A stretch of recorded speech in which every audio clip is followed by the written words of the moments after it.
नमस्कार। आज गोटे टॉपिक कहवा आम सुखर केमिति रहिबा।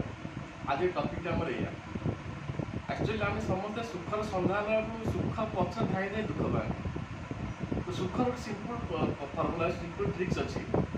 आम सुख बांटा सुख पाइबा।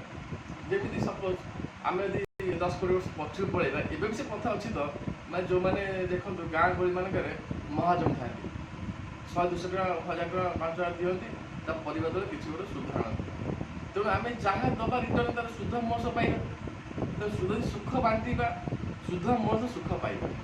तेणु किसी ना जिते क्या भेटुंट क्या देखा दर्शन हो हसी गोटे स्माइल दिखते कहीं स्माइल देले मुहर रंग ही परिवर्तन हो जाए। स्माइल देले आप सुंदर लगे एक सुंदर देखा जाए किए न भल पाए। तेणु आप सुंदर भी लगे प्लस आप स्माइल स्माइल भी पाइबे एवं आप सुख रही गोटे कथा अच्छी देखो सुख बांटे सुख बढ़े दुख बांटे दुख कम। आम दुख कहीं दुख पाइबा आम के क्या विषय आलोचना करवा।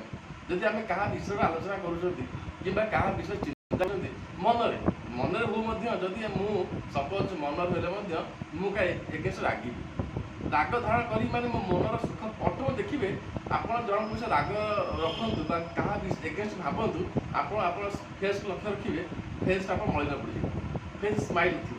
तो फेस स्माइल आप क्या विषय भाव छाड़ दिंतु ना कौन जाऊँगी आप क्या एगेन्स्ट न भावी क्या भल भावतु ना भल तो भल हम ना।